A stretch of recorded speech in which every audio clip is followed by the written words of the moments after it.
Hey guys, आप सभी का स्वागत है आज के इस नई वीडियो में। तो आज की इस वीडियो में हम बात करेंगे बोरुटो के एपिसोड 222 के बारे में। तो फिर चलिए शुरू करते हैं इसको बिना किसी ज़्यादा देरी किए हुए।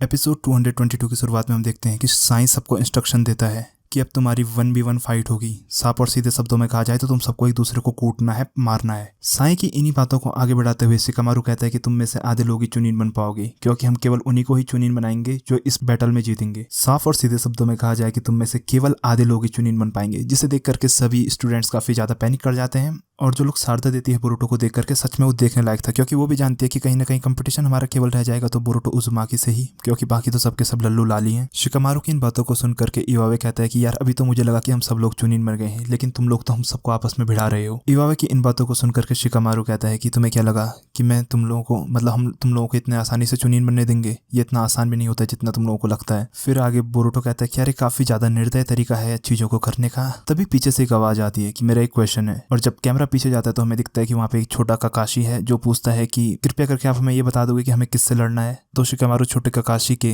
क्वेश्चन का जवाब देते हुए कहता है कि यार ये सारी चीजें तो तुम्हें मैच के दिन ही पता लगेंगी। उसके बाद नारुतो अनाउंस करता है कि तुम लोगों के पास एक दिन है, चाहे तो तुम इसमें ट्रेनिंग कर सकते हो या फिर रेस्ट कर सकते हो, लेकिन तुम्हें तुम्हारे अपोनेंट मैच के दिन ही बताए जाएंगे। वीडियो में आगे बढ़ने से पहले वीडियो को लाइक किए मैं केवल 20 लाइक्स का उम्मीद करता हूँ कि आपसे पूरा खरीदोगे, और सब्सक्राइब नहीं किया तो सब्सक्राइब भी जरूर कर देना। जब बोरुटो, शारदा और मित्सुकी चुनिन एग्जाम साइड से बाहर निकल ही रहे रहते हैं, तभी वहाँ पर हमें दिखता है कि मेटली काफी ज्यादा डिप्रेस है और कहता है कि यार मैं आज के मैच में भी फेल हो गया, मतलब मैं आज के टेस्ट में फेल हो गया, ऐसा कुछ। बोरुटो शारदा से कहता है कि यार मुझे लगा कि आज क्या पता हम लोग चुनिन बन जाएं। तो शारदा जवाब देती है कि यार मुझे ऐसी फीलिंग आ रही थी पहले से कि यार ये अभी खत्म नहीं हुआ है। आगे बोरुटो कहता है कि अब इस पॉइंट से मैं ज्यादा कुछ भसड़ फसड़ नहीं कर सकता हूँ। तो बोरुटो की इन बातों को सुनकर के मित्सुकी पूछता है कि मतलब मैं समझा नहीं, कुछ समझाओ मुझे। तो बोरुटो आगे कहता है कि जिन एक्सपीरियंस से मैं गुजरा हूँ और जो चीज मैंने सीखी है, मैं अपने पापा और सभी लोगों को ये दिखाना चाहता हूँ कि मैं कितना ज्यादा मैच्योर हो चुका हूँ पिछले चुनिन एग्जाम से, और मैं शायद पहले से ज्यादा ताकतवर भी हो चुका हूँ। आगे शारदा बोरुटो को चिढ़ाते हुए कहती है कि यार तुम्हारे तो काफी ज्यादा कॉन्फिडेंस वर्ल्ड है। तो बोरुटो कहता है कि मैं और क्या कहूँ, तुम बताओ तुम कैसा फील कर रही हो। तो शारदा बोरुटो को बताती है कि उन माइलस्टोन्स में से एक है जो हमें आगे पार करने हैं, और चुनिन एग्जाम सभी के लिए बहुत ज्यादा इंपॉर्टेंट होता है। वैसे भी मेरा गोल तो सीधे होकागे बनने का है, तो फिर मुझे तो चुनिन एग्जाम पास करना ही होगा किसी भी हालत में। तो शारदा की इन बातों को सुनने के बाद बोरुटो मित्सुकी से पूछता है कि तुम्हारे बारे में क्या, और बोरुटो मित्सुकी को कहता है कि ऐसा मत कहना कि मुझे फर्क नहीं पड़ता है। तो मित्सुकी आगे कहता है कि मैं ऐसा बिल्कुल नहीं कहूंगा। वो आगे कहता है कि अगर तुम दोनों का गोल भी चुनिन बनने का है तो मेरा गोल भी एकदम साफ है कि मैं भी चुनिन बनूं।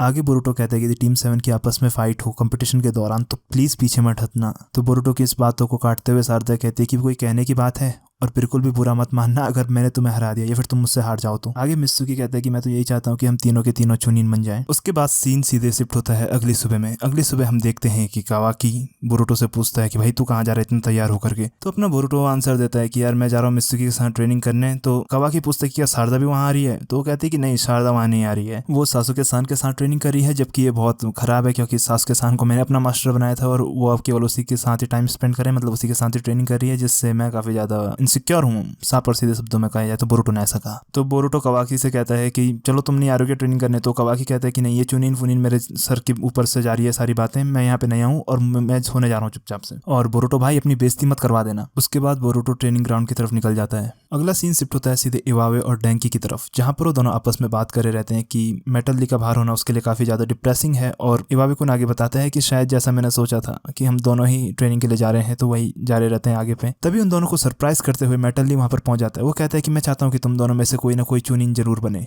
और इसलिए मैं तुम्हें अपनी स्पेशल असिस्टेंस प्रोवाइड कराने आया हूं। और इतना कहने के साथ साथ ही मेटली काफी ज्यादा नर्वस भी हो जाता है, और वो उसी नर्वसनेस में कहता है कि यार प्लीज डेंकी भाई प्लीज कल पास हो जाना तुम किसी भी तरह से चुनिन एग्जाम में। उसके बाद इवावे कहता है कि चलो जो भी हो, लेकिन हमारे पास ज्यादा टाइम नहीं है, इसलिए चलो जल्दी ट्रेनिंग शुरू करने के लिए। और उसके साथ ही वो काफी ज्यादा दौड़ते हुए आगे से निकल जाता है। अगले सीन में हम देखते हैं कि टीम 5 पहुंच चुकी है कोनोहा के रिसर्च लैब में, जहां पर वहां का हेड साइंटिस्ट कहता है कि मैं बहुत वेलकम करता हूं तुम सारी टीम 5 का। जहां पर हेड साइंटिस्ट कहता है कि चलो मैं तुम सभी लोगों का बहुत वेलकम करता हूं। उसके बाद हेड साइंटिस्ट कहता है कि मैं आपकी हेल्प कर सकता हूं आपके इस टूल्स को बनाने के लिए। तो डेंकी उसे साफ साफ मना कर देता है। वो कहता है कि जैसे कि रूल में लिखा गया है कि आप साइंटिफिक निंजा टूल यूज तो कर सकते हैं, लेकिन केवल आपके अपने बनाए हुए। तो इवावे कुन इन बातों को सुनकर के कहता है कि यार मुझे कभी लगा नहीं था कि वो इस चीज को भी अलाउ करेंगे चुनिन एग्जाम में। तो डेंकी आगे बताता है कि अगर वो इस चीज को अलाउ कर रहे हैं तो इससे मेरे काफी हद तक एक चुनिन बनने के चांसेस बढ़ जाते हैं, और एक ऐसी अपॉर्चुनिटी है जो मैं बिल्कुल भी मिस नहीं करना चाहूंगा। उसके बाद बाद डैंकी कहता है कि चलो ये सारी चीज़ें तो ठीक है, लेकिन मैं अपनी तैयारी किस हिसाब से करूँ। तो इवावे आगे बताता है कि कुछ ऐसे लोग तो जरूर हैं जिनसे तुम बिल्कुल नहीं लड़ना चाहोगे, जैसे कि टीम 7। मेटरली आगे बताता है कि इनोजिन और चोचो की टीम यानी कि टीम 10 भी कुछ ज्यादा पीछे नहीं है अकम्प्लिशमेंट के टर्म में टीम 7 से। तो इवावे आगे बताता है कि वसाबी की उनकी टीम का क्या, वो तो हमसे काफी पीछे हैं इस मामले में। इवावे की इन बातों को सुनकर के मेटरली और डैंकी उसकी तरफ ऐसे देखते हैं और उसके बाद कहते हैं कि क्या तू सच में ऐसा कह सकता है, क्योंकि तूने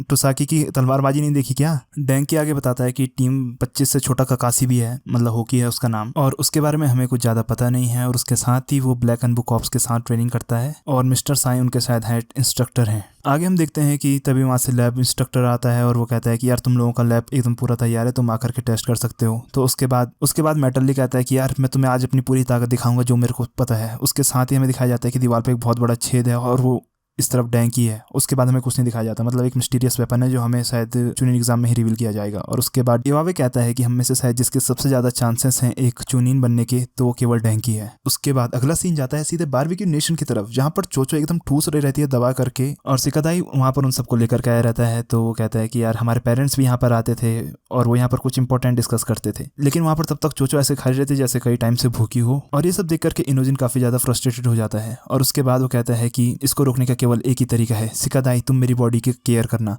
और उसके बाद वो Ninja alt mind transfer jutsu का यूज़ करता है और उसके बाद वो सीधे घुस जाता है चोचो के मतलब शरीर में घुस जाता है एक्चुअली, और उसे खाने से रोकने की कोशिश करता है। लेकिन उसकी बॉडी इतनी ज़्यादा रिफ्लेक्टिव होती है कि वो उस पर ओवर पावर कर देती है और उसके बावजूद भी खाते रहती है। उसके बाद इनोजिन कहता है कि यार अब इसका बिल कौन भरेगा। तो इन सारी चीज़ों को देख करके सिकादाई कहता है कि यार एज अ गैनिन मैं तुम्हारा लास्ट बार बिल भर रहा हूँ, क्योंकि कल से तो मैं वैसे भी चुनिन बनने वाला हूँ, तो आज का सारा बिल मेरे ऊपर है, कल से हम अपना बिल स्प्लिट करेंगे। सिकादाई की इन बातों को सुनकर के माहौल थोड़ा सीरियस सा हो जाता है वहाँ पर, जो कि काफी अच्छा इंटेंस लगा मेरे को कि कुल मिलाकर के स्टोरी बिल्डिंग काफी अच्छी जा रही है यहाँ तक। उसके बाद हम देखते हैं कि इनोजिन और चोचो बाहर टहल रहे रहते हैं। तभी इनोजिन चोचो से कहता है कि यार तुमने उस वेस्ट को देखा। ये सुन करके चोचो काफी ज्यादा सीरियस हो जाती है। वो कहती है वेस्ट कौन सी वेस्ट। तो इनोजिन बताता है कि वो वेस्ट जो सिकादाई ने जीती थी जब वो चुनिन बन गया था, लेकिन उसने आज तक उसे कभी पहना नहीं है। उसकी मम्मी ने भी बताया था कि उसने उसे आज तक पहना नहीं है, बस उसने उसे कमरे में लटकाया रहता है। तो इनोजिन आगे बताता है कि शायद सिकादाई चाहता है कि हम भी उस वेस्ट को पहने ताकि हम तीनों के तीनों एक साथ उस वेस्ट को पहन सके, इसलिए उसने उसे आज तक नहीं पहना शायद। इनोजिन आगे बताता है इसलिए हमें हर हाल में कल जीतना होगा।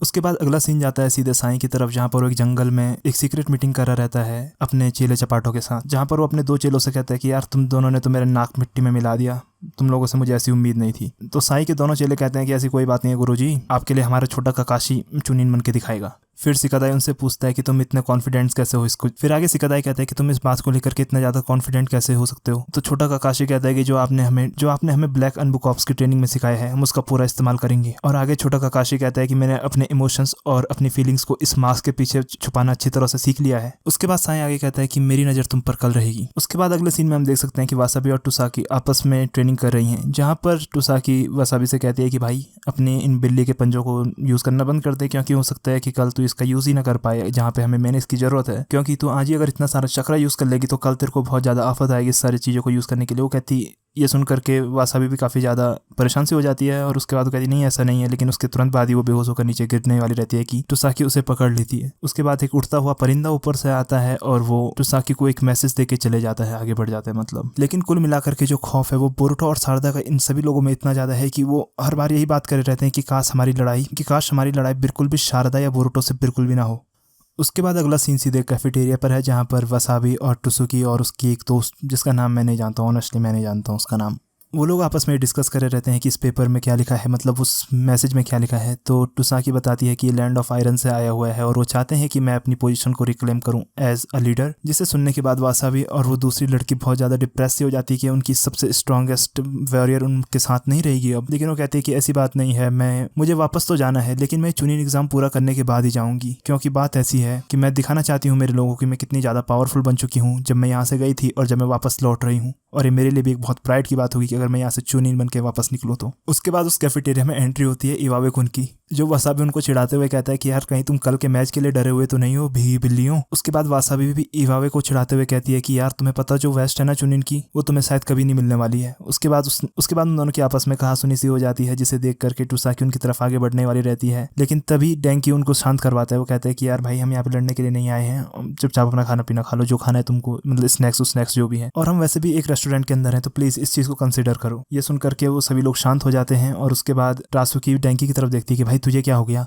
तो डैंकी बताता है कि ज़्यादा कुछ नहीं, बस मैं आज लैब में था और मैंने कुछ अपने साइंटिफिक निंजा टूल का इस्तेमाल किया या फिर बनाया मैंने जो कुछ भी है। मतलब शो ऑफ करना तो बहुत ज़रूरी है ना भाई, ऐसा किया है हमने तो हम बताएंगे आपको कि हाँ कल तुम्हें बहुत भयंकर मार पड़ने वाली है हमसे। इस बात को सुनकर के टासुकी भी काफ़ी ज़्यादा सरप्राइज होती है और वो डैंकी को बिल्कुल भी हल्के में नहीं लेना चाहेगी। अब जैसे उसने देखा डैंकी को कि उससे साइंटिफिक निंजा टूल पर काम किया है और ये वही टूल्स हैं जिन्होंने बड़ी आसानी से बोरुटो को पिछले मैच में जिताया था चुनिन एग्जाम में, तो इनको कंसिडर किया जाना चाहिए कि हाँ ये कुछ ना कुछ पावरफुल चीज़ें हैं और मैं चाहता हूँ कि डैंकी कुछ बढ़िया करके दिखाए इस मैच में हमें।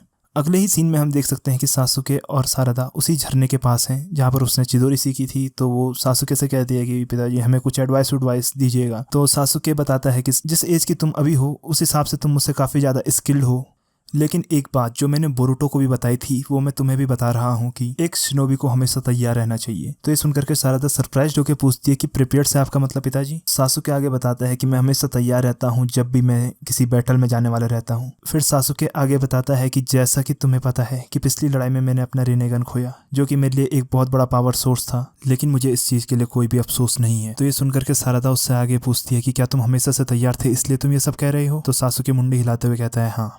और सासुके की इन बातों को सुनकर के सारदा भी काफ़ी ज़्यादा कॉन्फिडेंट फील करती है और उसके बाद वो कहती है कि मैं भी तैयार हूँ। तभी सारदा को एक पेड़ के टूटने की आवाज़ सुनाई देती है। जब वहाँ पर जाती है तो उसे वहाँ पर दिखती है कि चोचो अपनी ट्रेनिंग कर रही है और वो एक पेड़ पर एक बहुत बड़ा सा मुक्का मार रही है, जिसे देख करके हमें चोचो की इस मेंटलिटी का पता लगता है कि वो नहीं चाहती कि इनोजिन और शिकादाई से वो कहीं पीछे रहे, जो कि मुझे सच में बहुत अच्छा लगा और सबसे बेस्ट पॉइंट में से एक था ये शो का। मतलब मेमोरेबल मोमेंट कह सकते हो आप इसे। जो ही सारदा ने चोचो को देखा तो उसके बाद वो थोड़ा सा सरप्राइज हो गई कि ये अचानक मेरे पीछे कौन आ गया। तो उसके बाद उनके आपस में टिकटॉक बातें होती हैं जो कि टैट टॉक बातें, एक्चुअली टैट टॉक्स कहते हैं उसको, मेरे को ध्यान आ गया। तो कुल मिलाकर के आज का एपिसोड काफ़ी ठीक ठाक था, काइंड ऑफ फिलर था, लेकिन बहुत बढ़िया चीज़ें आपको इसमें से, और मैंने क्या पता जस्टिफाइड किया हो अपने इस पूरे नरेशन को जो आपने सुना मेरे मुँह से। इसी के साथ ही मैं चाहता हूँ कि यार 500 सब्सक्राइबर मेरे किसी भी हाल में हो जाएं। मैं सच में चाहता हूँ कि दिवाली से पहले मेरे 500 सब्सक्राइबर हो जाएं। प्लीज़ इसे करवा दीजिएगा पूरा। इसका रिव्यू मैं कल लेके आऊँगा, ज़रूर लेके आऊँगा कल।